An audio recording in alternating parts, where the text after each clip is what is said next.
Okay. Today, the administration announced a historic new donation in the global fight to defeat COVID-19. President Biden announced that the United States is purchasing an additional 500 million Pfizer vaccines to donate to low and lower middle income countries around the world. Before today, the United States had already committed to donating over 600 million doses to the world. That includes 500 million Pfizer doses that we purchased earlier this summer to donate to 100 countries in need, the largest donation of COVID-19 vaccines by a single country ever. Overall, we have now shipped nearly 160 million of these doses to 100 countries around the world, from Peru to Pakistan, Sri Lanka to Sudan, El Salvador to Ethiopia. To put this in perspective, the United States has now delivered more free doses than every other country in the world. Combined, millions more get shipped each week, and importantly, our donations come with zero strings attached. Today's announcement brings our total to over 1.1 vaccines donated to the world overall. And we're building from here. This is obviously a huge commitment. And another piece to put it in perspective, for every shot we are delivering here, we're giving we're committing 3 shots to the rest of the world. This commitment also comes as part of a joint EU-US vaccine sharing commitment that the United States and Europe will share doses globally to enhance vaccination rates, with a priority on sharing through COVAX and improving vaccination rates urgently in low and middle income countries. We welcome the EU's announcement today that they will donate over 500 million doses. This is in addition to the doses we have financed through COVAX. And these announcements come as part of today's, of course, summit and global COVID-19 summit, which gathered together, convened heads of state and leaders from over 100 countries. Let's see. With that, I just wanted to also note the Vice President also spoke just recently at this summit, and she announced the U.S. is contributing at least $250 million to establish a new global health security financial intermediary fund at the World Bank to coalesce resources for pandemic preparedness. With that, why don't you kick us off? Thanks. Media along the border have reported that many Haitians are being released into the United States. Can you clarify why they're not being placed on expulsion flights to Haiti? And does the administration have any concern that these releases undercut the public messaging that Haitians should not come to the border?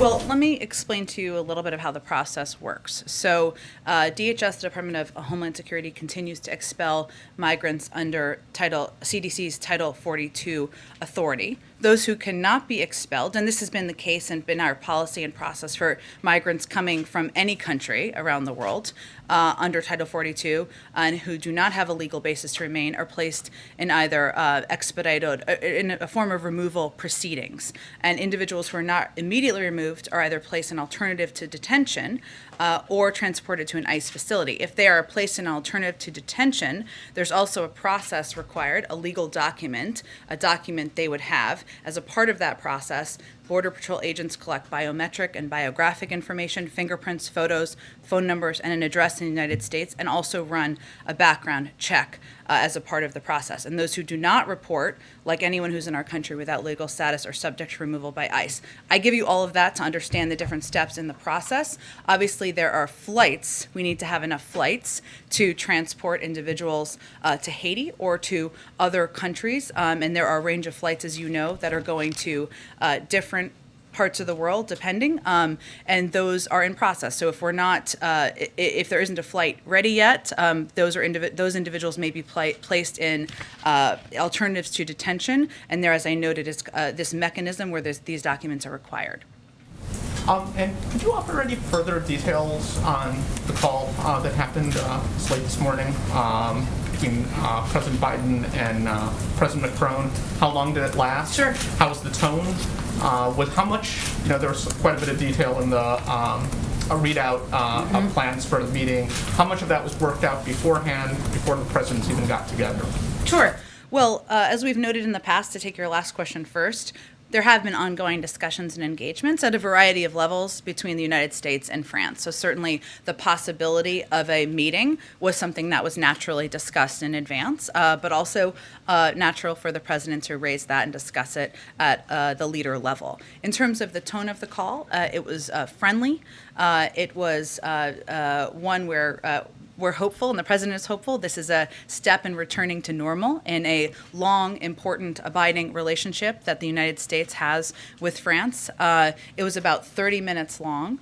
As we noted in the readout, and as you said, it was extensive, but during the conversation, the president reaffirmed the strategic importance of French and European engagement, I should say, in the Indo-Pacific region, something that we look forward to continuing to work with them on. And as we said in the readout, the French ambassador will return to Washington next week, and he will then start intensive work with U.S. officials. So that will be part of the ongoing next steps that we go from here. And as we also noted, they will meet in Europe at the end of October. If I may just quickly follow Sure. up on that. Boris Johnson earlier today dismissed French anger over the submarine deal, saying the French officials should get a grip.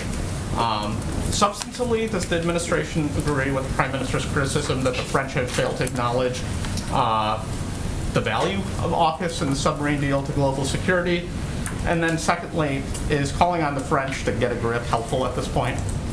Well, I can only speak for our relationship with the French and our relationship with the United Kingdom. And I will say that the president during this call, as we said in the readout, acknowledged that there could be there could have been more discussion in advance of the announcement. And that was an important message for him to convey during that conversation. So I can't speak to the comments and whether they're constructive or not from other countries. Jen, hey. Go ahead. Thanks, Jen. Follow up on immigration, I have one on the schedule today. So Secretary Mayorkas has now been asked twice on the Hill, and he's not been able to provide an answer to this. So I want to ask you, do you have the numbers? How many Haitians have been deported? How many have been processed? And how many have been allowed to stay in the United States? I certainly understand why you're asking and understand why people have been asking Secretary Mayorkas. Those are numbers that are the Department of Homeland Security would have the most up-to-date numbers. But why is it so hard to keep track of a simple number like that? Why can't you give it? Why can't he give it? It's been 2 days now he's been asked that. I'm certain they will provide it. It's an absolutely fair question to ask, and I'm certain he just wanted to have the most up-to-date numbers to provide. On the campaign trail, then candidate, now President Biden said, quote, "We're going to restore our moral standing in the world and our historic role as a safe haven for refugees and asylum seekers." How does what's happening on the border right now with Haitian refugees square with that? Well, which aspect of what's happening at the border? What's happening with the Haitians?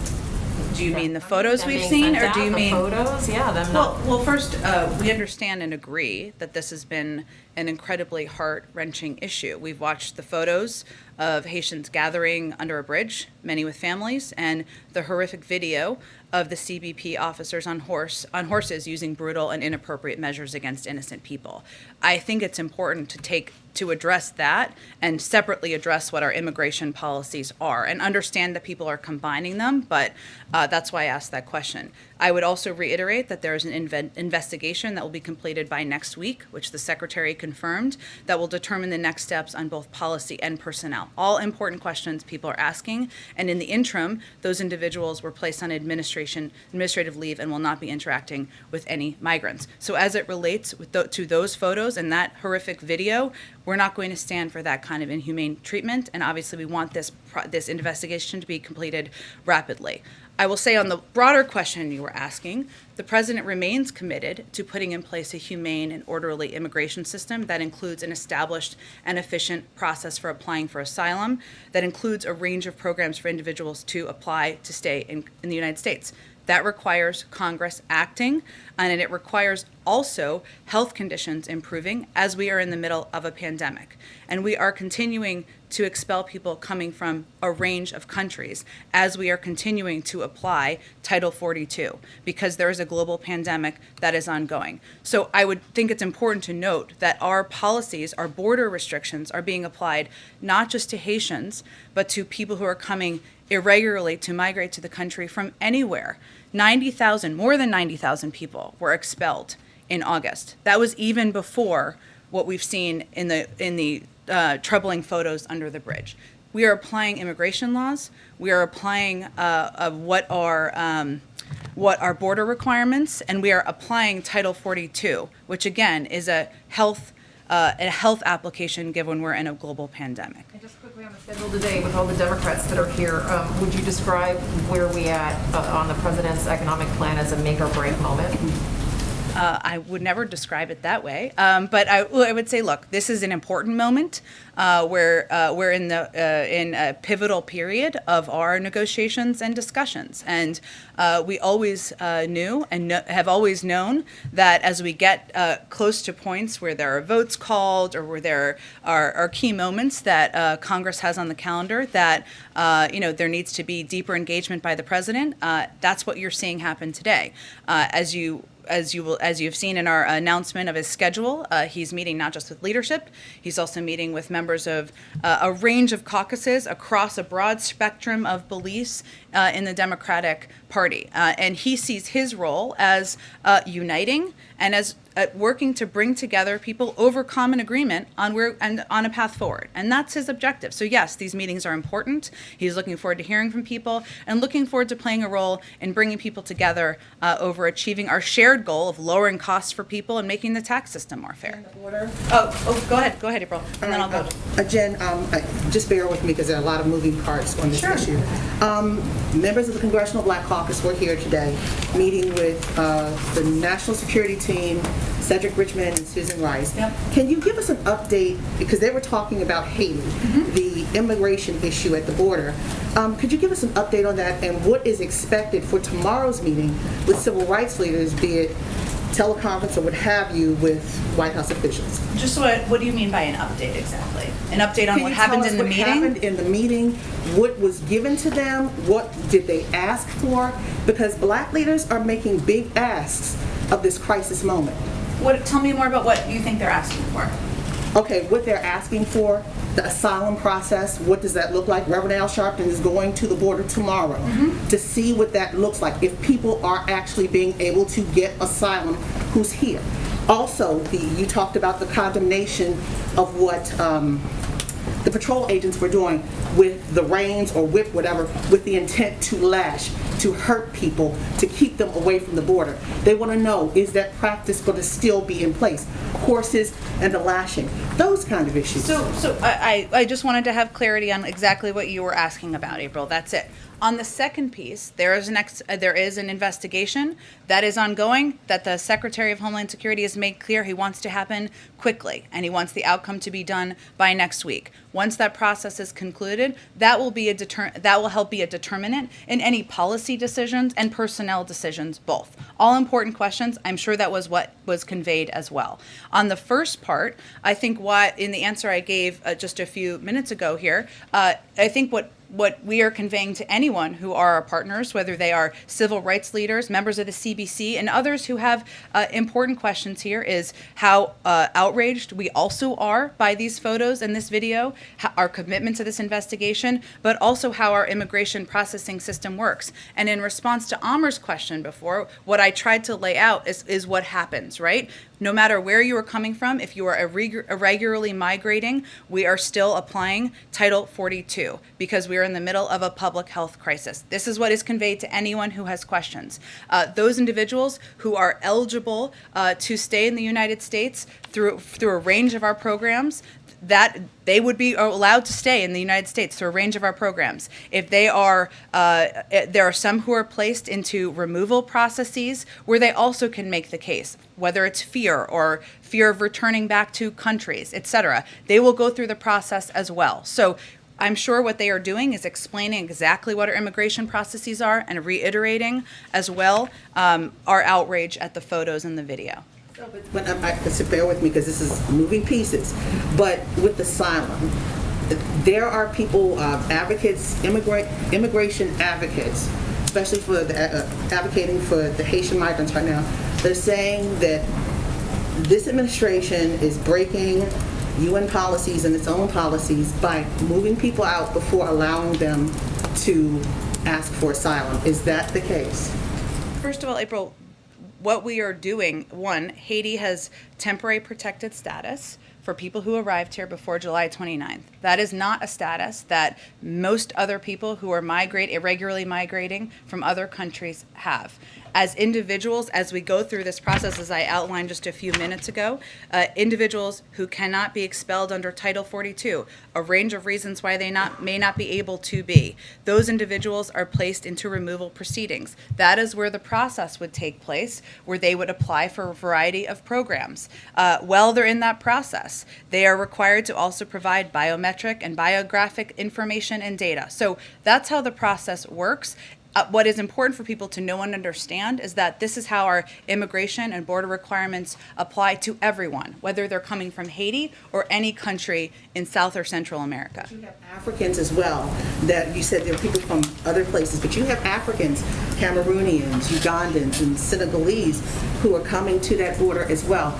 What happens with them as they are looking for asylum? Do you lump them into the same category with the Haitians that are at the border, be it Del Rio or wherever along I the think border? the point I'm making, April, and then we just have to move on to get to more people, is that anyone who's coming from anywhere, if there's temporary protected status for their country, as there are for Haitians who arrived before July, that they can apply through that program. If they're coming from other countries where we don't have that status, then they are expelled according to Title 42. If they are not, if they can't be expelled according to Title 42, they're placed in expedited removal or in alternatives to detention, no matter what country they're coming from. Go ahead, Jeff. Thank you. Going back to the phone call this morning briefly with the French president, did President Biden apologize to Emmanuel Macron?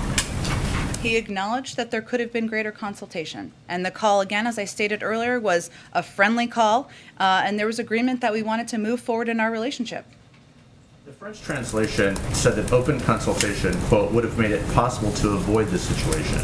The English translation said the situation would have benefited from open consultation.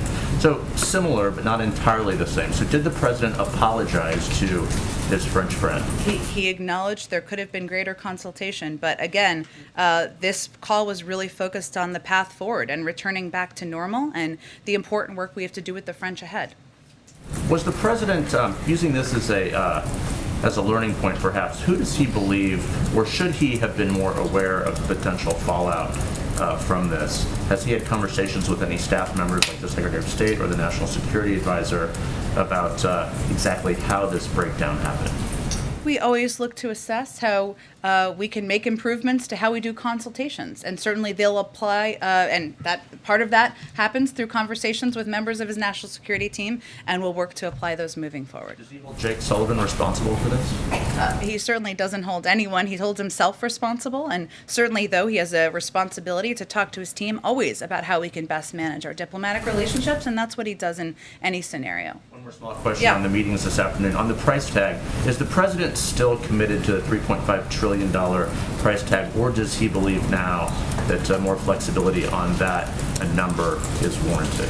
Well, even before today or before this week, the president has always been open to negotiations and discussions, and knew that he was not going to be alone able to wave a magic wand and pass a proposal, right? So part of the objective today, while he's meeting with a range of members with a range of viewpoints, which we welcome, is to see where people are and work to see how we can get this across the finish line moving forward. What he's encouraged by is the fact that there is actually, I know we focus a lot, understandably, on areas of disagreement. There's a lot of agreement on lowering costs for American families, on making sure we're investing now in addressing the climate crisis, in making the tax system more fair. There's a lot of agreement on that. And it's a point where we need to figure out what the path forward is. The president's going to play a role in hopefully uniting people around the next steps. Go ahead. Just to follow up again on the French, you said in the statements that there will be a meeting in late October. Is that in France? Is that on the sidelines of the G20 or the COP26? Well, there are some international forums that are happening next month that might bring the president to Europe. I don't have any formal announcements yet to make, but to your question, we're still finalizing what it looks like exactly. Democratic negotiators on the George Floyd Justice and Policing Act say the bipartisan talks are dead. Is that the view of the White House? Is there any response to this announcement that it's apparently over? Well, I'd also say there was a statement put out by Senator Booker, who is a key, I think you were referencing that. I think that was the statement you were referencing. So I would say that first, the president is, and everyone in the administration, we have been strongly supportive of Senator Booker and Representative Bass in their efforts, and we're greatly appreciative of their efforts, which we consider to be ongoing.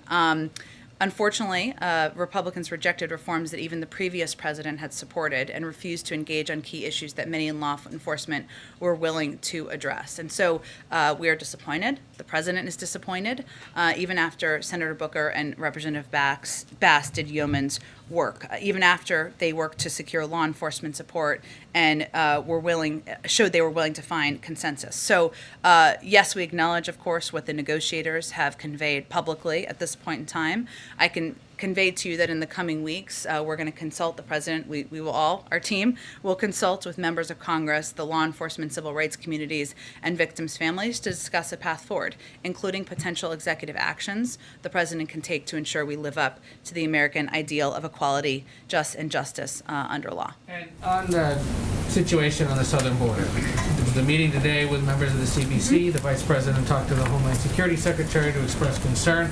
How often does this get to the president? Does he get briefed on these situations, or is he just getting it in news reports? Of course he gets briefed on them, absolutely, by his team. Okay. Well, to the point that we were trying to ask him about yesterday, what is his impression of this situation down there?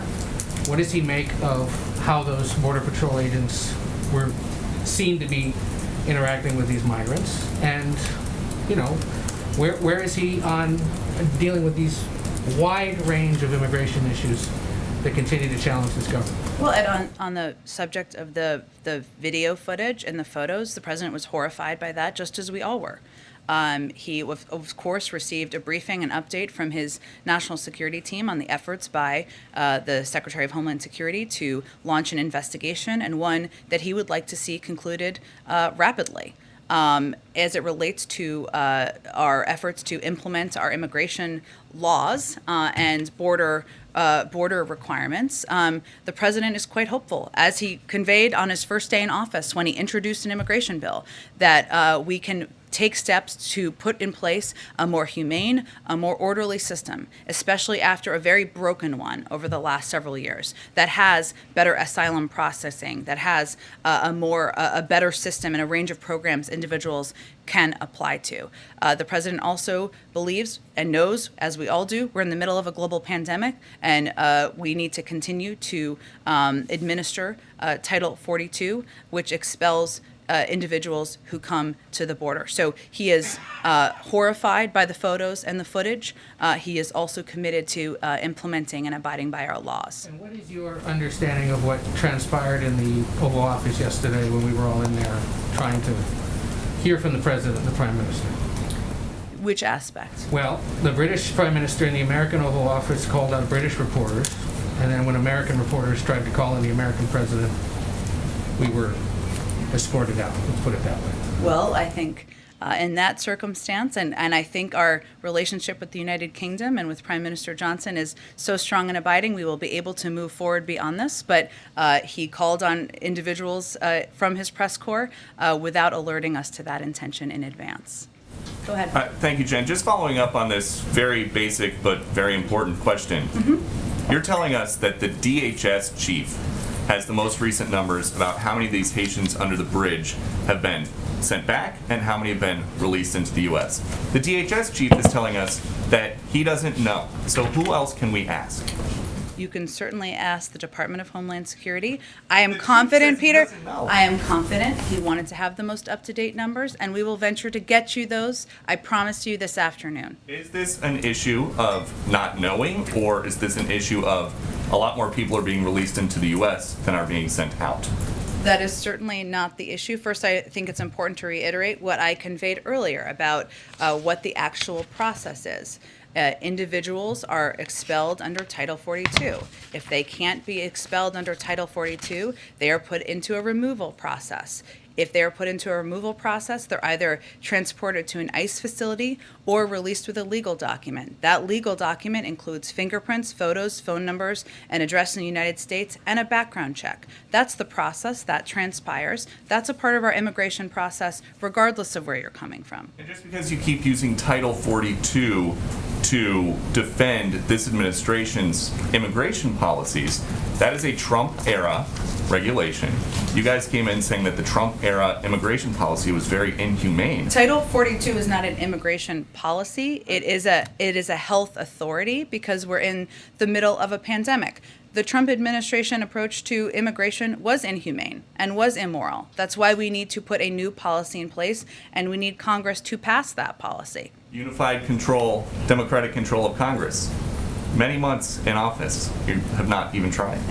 That's not actually true. There's been a Peter, just factual here. There's been a bill proposed first day in office.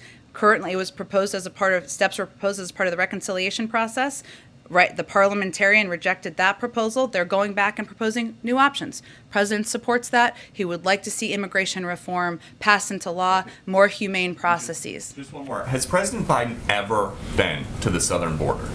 In his life? Yes. I will have to look back in my history books and check the times he's been to the southern We border. have been Happy looking to. all morning, and we cannot find any record of him visiting the border as president, vice president, senator, or even as a concerned citizen. Why would that be? I can check and see when the last time or when he may have been. But tell me more about why you're asking. Because this is a president who makes a point when there are disasters in this country, like a wildfire or a hurricane, to go and see for himself firsthand what the needs are of the local community so that he can have an informed POV to make policy. Why doesn't he do that? Why doesn't he go down to Del Rio, Texas and see what's going on? Well, first of all, Peter, I think the situation at the border is the result of a broken system. And the president certainly relies on his experience. So whether it was the work he did to address root causes as vice president, his efforts when he was in the Senate to support comprehensive immigration reform, steps that at a time were being done and worked toward in a bipartisan way, something that certainly we think should be the case today. He uses all of his experiences to inform how he governs, how he approaches challenges, and certainly he looks again at the last 4 years and the separation of children who were ripped from the arms of their parents as a way he does not want to proceed. So all of his experiences and his time in office, whether vice president or Senate, inform his approach to issues. Go ahead. The Brazilian health minister tested positive for coronavirus. He shook hands and spent time with Boris Johnson on Monday. Boris Johnson spent time privately with President Biden yesterday in the Oval Office. Can you just give us a sense of the level of concern at the White House about that? What, if anything's been done? How often the president is tested, and any updates? Sure. The president is tested regularly. I think I conveyed he was tested last week. I can check if there's more recent tests over the last several days. But as it relates to this specific incident, of course, we take our protocols very seriously. White House protocols and his presidential travel protocols are based on CDC risk mitigation guidelines, and that includes the CDC definition of a close contact to determine when someone may be at higher risk for contracting COVID. Based on this definition and precautions put in place by our team in the UN, we're not implementing any new protocols or new testing as it relates to those incidents. Nothing different. There's nothing different that happened in the last 24 hours since he was with Boris Johnson because of his exposure. Correct. Okay. Let me ask you about this meeting a little bit later today, if I can. First, does the president want to vote on both the reconciliation budget package, or the budget reconciliation package, and the bipartisan infrastructure package to take place on Monday? The president trusts the leadership of Speaker Pelosi and Leader Schumer, and certainly he'll work closely with them to get these across the finish line. Bottom line, Americans are watching this. Who needs to give here, the progressive Democrats or the moderate Democrats? Sometimes there's need for compromise from every end, but he'll know more after these discussions today in the coming days. So let me ask this then, if I can, Jen. So the president, he campaigned, and in his first months in office, he campaigned on this message of unity and competence, that he could make Washington work, that he would rebuild, revitalize these alliances. Now Americans are seeing headlines about Democrats divided about what they're going to do on this agenda. France is furious at the U.S. There's frustration among allies about Afghanistan. What should Americans make of that? given what they've seen in recent weeks? Well, let me take each of those issues. The president just had a friendly phone call with the president of France where they agreed to meet in October and continue close consultations and work together on a range of issues. And where he acknowledged a failure, right, that he should have communicated better and advanced that. Well, again, I think in terms of the level of American concerns, acknowledging there can be closer coordination and consultation, I don't think is going to be the height of concern for most of the American people. But anyone who's concerned about our relationship with France can rest assured that they had a friendly phone call and we have a path forward. On the second, which is why I asked. On the second piece, I would say this is a messy sausage-making process. The president today, what Americans should be encouraged by is the president is bringing people of a range of viewpoints on big, important packages that are going to make their lives better here to the White House to have a discussion about it. He's rolling up his sleeves. He's welcoming them to the Oval Office. He'll have some COVID-safe snacks, whatever may happen. People should be encouraged by that. And that's the kind of president he is. He's going to be deeply engaged with getting bills and legislation across the finish line to make their lives better. I guess then just to punctuate that, why do you think in the most recent poll from Gallup that 43% of Americans now approve of his handling of the job, which had been well above 50% only a matter of weeks ago? What do you think in the eyes of Americans has changed that you guys have not done well enough? Well, I think the country is going through a lot right now, and people are still under the threat of COVID. That is concerning to a lot of people. We see that in polls as well. Even as they approve of the president's handling of COVID, that's still something impacting people's lives. There's a great deal of anxiety about that. We understand that. But our objective is to keep pushing his agenda forward and keep making their lives better and, look at that over the long term. Go ahead. Jen, I was struck by what you said in response to Ed's question about what happened yesterday in the Oval Office. Okay. Can you shed a little bit more light on this? Did the president feel he was upstaged by the British Prime Minister yesterday? I think the president has not spent a moment worrying about it. Can I ask you, because there are so many issues that we have discussed Sure. here that are of interest to the public, everything from the collapse of the police reform negotiations on Capitol Hill today to the pivotal period we're in, 8 days before the end of the fiscal year and no deal yet to avoid a government shutdown a week from tomorrow. Mm-hmm. When can we expect to hear, or when can we expect to have the opportunity to ask the president substantive, pointed questions about these matters in a way that he will elaborate on his views?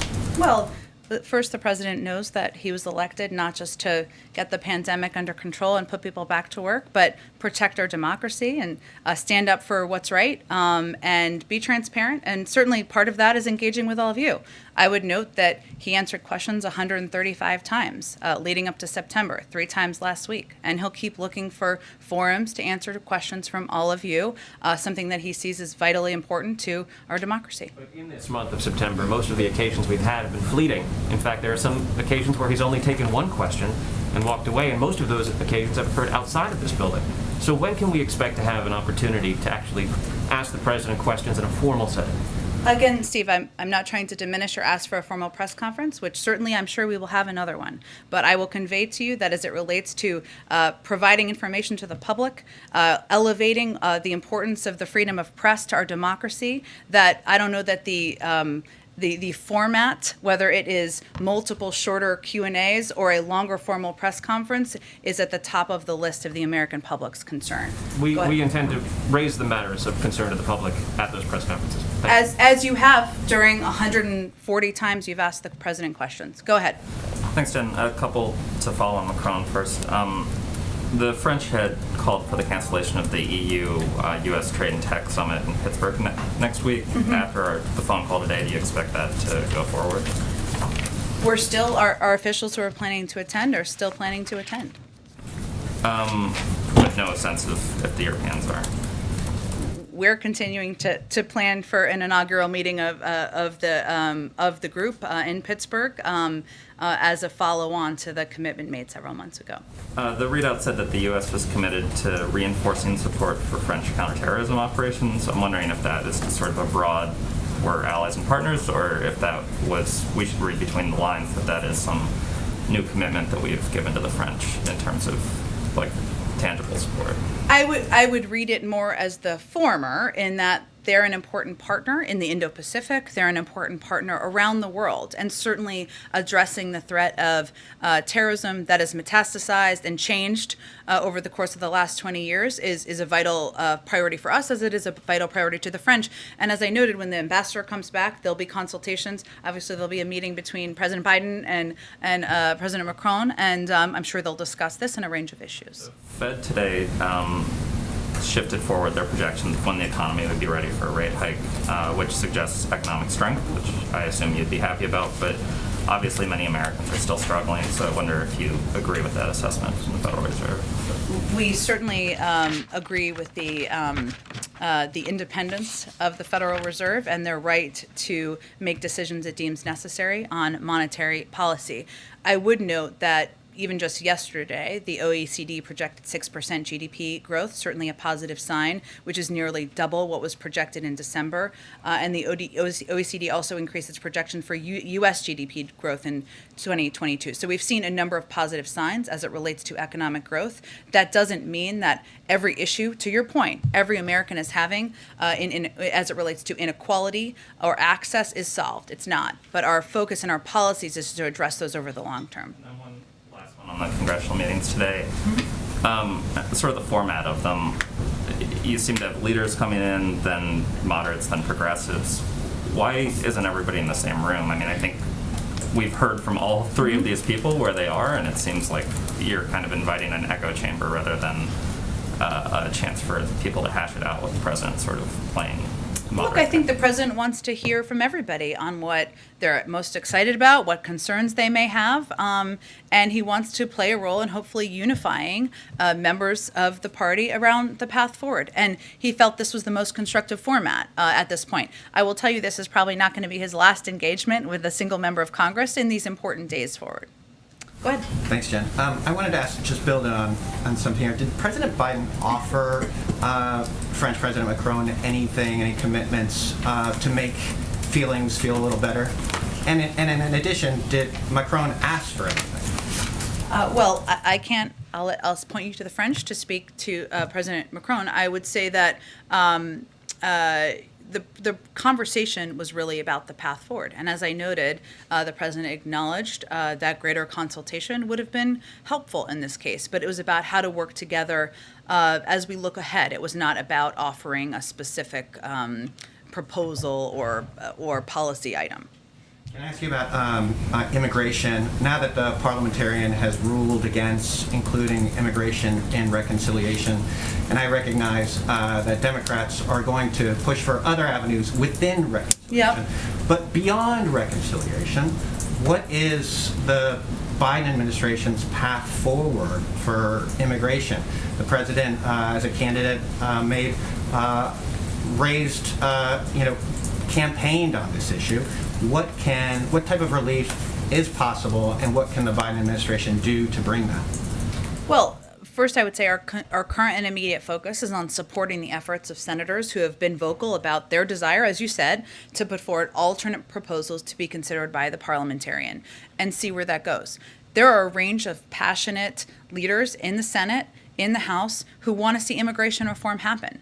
And we will certainly continue to work with them to see what vehicle and path forward, what that looks like. But that's our next step right now, is assessing, is them putting forward an option for the parliamentarian to consider. Go ahead. John, back on the French call for a moment. Did the president seek or receive any clarity from President Macron on why the French decided to recall the ambassador, take that step which had never been taken before? And does the president himself think that that step was commensurate with the offense? I think, Anne, as I've conveyed a little bit, the focus was really on the relationship moving forward. And as we noted in the readout, the French ambassador is returning later on this week, and the 30-minute call was really more about how we can work together in a substantive way on shared areas of interest. So he's not worried that the Ambassador Etienne would be yanked again if the next thing doesn't go right? I think he's committed to working together to ensure there is consultation moving forward, close consultation, as is evidenced by their plans for a meeting in October. On the coronavirus summit this morning, the president said rightly that the U.S. is a leader in vaccine donation, but as you well know, there is criticism of the U.S. for the prospect of booster shots, a third shot in many cases for Americans before most in Africa have had one.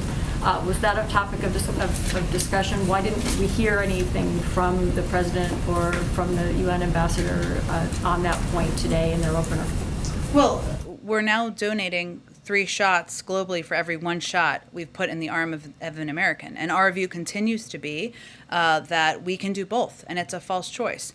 Our view also continues to be that, frankly, the rest of the world needs to step up and do more. And now we're at the point where, of course, we've now committed to over 1.1 billion vaccines donated, but we're also committed to we also have a partnership with the Quad. Obviously, they're meeting later this week to produce at least 1 billion doses. Our work to boost vaccine manufacturing in South Africa is going to produce 500 million single-dose regimens in Africa for Africa, and we will continue to do more. Share doses, scale manufacturing, invest in vaccines abroad. You heard the president talk about that. But we also need the world to do more, especially developed economies that can do more to contribute to this effort to defeat the pandemic. Go ahead. Sorry, Deb. We'll continue. Great. Just following Jen on Ann's question there, you keep saying that the president will engage in deep consultations with the French. You could have said that in 1949 when the French first joined NATO. So I'm trying to understand here what is different now after this than it was before. Is the president's vision here that you simply go back to the way things were, where clearly that consultation process failed? Or is the president's vision that you have a new project of some kind with the French that begins to make reparations for what they view as what they've lost? I think, David, it's more about we've had a strong relationship for many decades. Of course, yes, there's been ups and downs in that relationship, but the president's objective is that we should go back to normal and that we should go back to a relationship where we work closely together on a range of issues facing the global community, addressing COVID, the global economy, security, the Indo-Pacific, and how we work together in those mechanisms will determine as we keep having close consultations and discussions moving forward.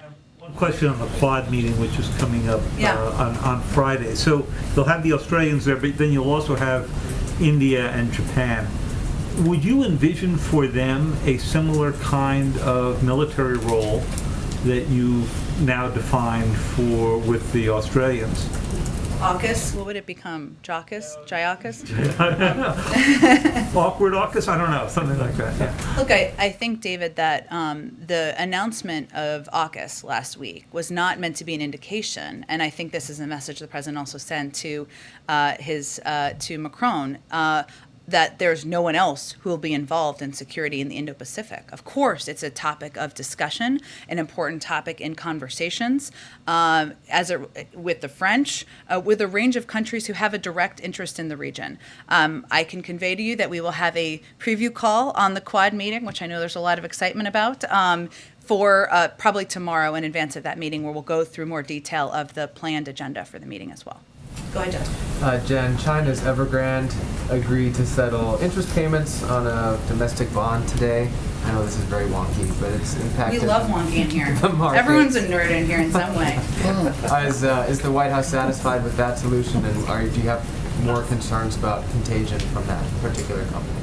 Well, as I said the other day, and I'm happy to talk to the Treasury team to see if there's anything more we can offer. Obviously, the majority of their business is in China or has been in China, and we, of course, closely monitor the markets and the impact on the global markets, which is something certainly the Treasury Department does. So that's where we look and assess in terms of how it relates to the United States. So I don't have anything new to provide from here, but I'm happy to check with them if there's anything in addition. All right, and just to follow up on the meetings this afternoon, can you give us a sense of how President Biden plans to bridge those divides? I know he's going to listen, and I know you've talked about him wanting to hear from all sides and be more engaged. How does he get there? What does he do? What does he say? What does he give up? Meetings haven't happened yet. Look, I think the president wants to play a role, and and talking and reminding people of what we have in common, how we can be united in making people's lives better in this country. He understands, and he's been a part of the Democratic Party for 50 years. He understands there are disagreements. Some of those are on the margin, some of them are larger. He's going to listen, he's going to engage, and he's going to hopefully play a constructive role as the leader of the party, as the President of the United States, on moving this important agenda forward. But it's hard for me to assess in advance of the meeting. Maybe we'll have more to say after they're over. Go ahead. Thanks, Jen. On global vaccines, the administration has previously noted that there's been logistical challenges in getting vaccines out to the countries that are actually in need.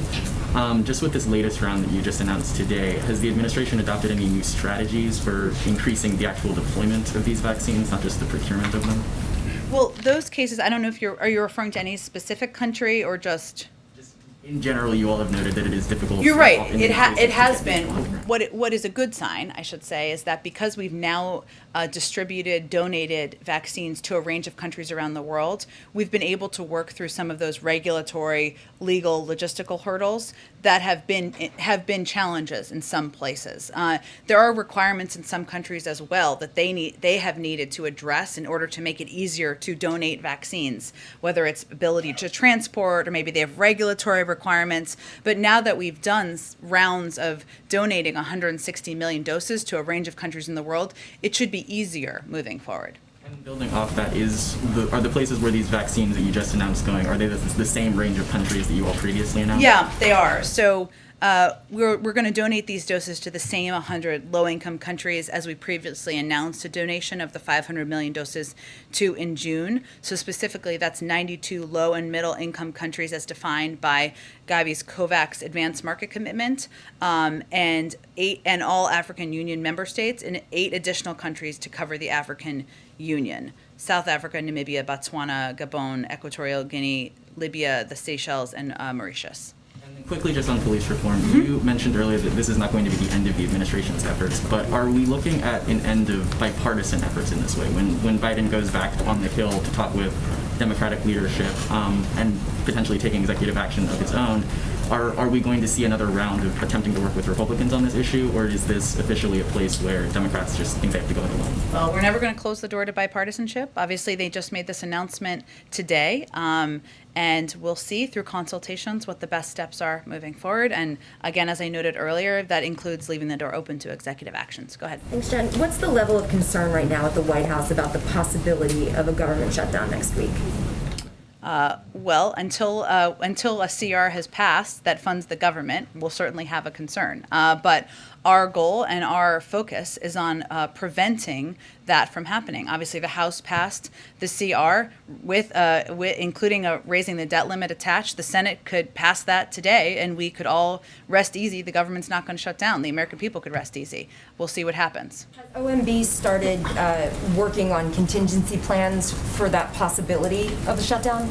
They're always working on contingency plans, but our focus is on preventing it from happening. Go ahead.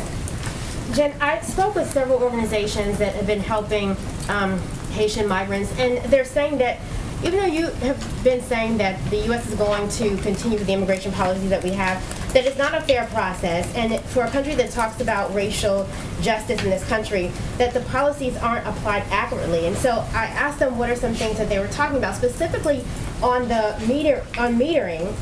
Is the administration going to put less, sometimes, concentration on guns, ammunition, and border patrols, and also put people in place that can help push the process along? Some of them say that their numbers, they get their numbers and they're bypassed, or that they're just skipped over or not chosen at all. That was one of the issues that they had. That's the first question that I had. Sure. Well, first I would say, one, as a part of our effort, we have surged resources, and we will continue to surge resources to help address the latter part of your question. On the first part, the reason I went through what I did before about how our process works is to convey that this is how our application of our immigration laws, border requirements work, no matter where you're coming from. And we expelled more than 90,000 people in August. That was prior to the gathering of Haitians under the bridge and all of the photos and the visuals that are so heartbreaking. And as it relates to policies, also very good question. as we go through this investigation to these border patrol officials who obviously were in this horrific video, that will impact. It could impact policies. It could impact certainly personnel. We'll let that process expeditiously conclude, and then I'll defer to the Department of Homeland Security on what that impact will be. A question on police reform. Derek Johnson, NAACP president, said in reference to politicians that have really not helped in this effort, he said that they've chosen to stand with those who have lynched the very people they are meant to protect and serve. And it's disheartening that there's a lack of courage and bravery to bring about true reform. I mean, I know you've been asked questions over and over about police reform and how realistic we're actually going to see this. But is there any fear that the very people that the president has brought into these meetings over and over on police reform, many of them are now not having faith in what can really happen? I'm not sure I totally understand your question. The president has had meetings with Derek Johnson. He's had meetings with National Urban League, even Reverend Al Sharpton, and we're seeing quotes by them now saying how they don't even believe that this administration Critical of the president on police reform? Absolutely. Well, I just was trying to understand your question. I would say in Senator Booker's statement and the statements and comments of the negotiators, they've been clear about the support of this administration. As these negotiators were attempting to come to an agreement that had to meet the high bar that they had, they asked us to leave them space for those negotiations to take place. And that's exactly what we did. And we supported them behind the scenes in any way that they asked for. We also agree that it's unfortunate and disappointing that Republicans rejected reforms that even the president had supported and refused to engage on key issues that many in law enforcement were willing to address. We agree. That's incredibly disappointing. And these reforms are long overdue. And that certainly is the president's point of view. Go ahead, Francesca. And then I think I got to wrap it up here in a minute. Thank you, Jen. Too, on the travel restrictions. Sure. Are there any circumstances in which that early November vaccine mandate that the White House announced this week, that would slip a couple weeks, maybe into December or potentially into early next year? On what basis? Well, that's what I'm asking. Is the White House committed to the early November deadline? Because early November is we were in control of when we announced it would be implemented, right? And we announced early November. And so you are committed to early November specifically? We announced it would be implemented in early November. That's what we were planning on. Okay. And then as far as unvaccinated foreign nationals go, is there any procedure that the White House might be considering for those people to be able to enter the country still, given that that many of those countries, those people may not have access to vaccines? Well, there are going to be certain cases where people may not have access, and we will deal with those accordingly, and we will have some exceptions that will be considered on a case-by-case basis. Thank you, everyone. We'll do this again tomorrow. Thanks, everyone.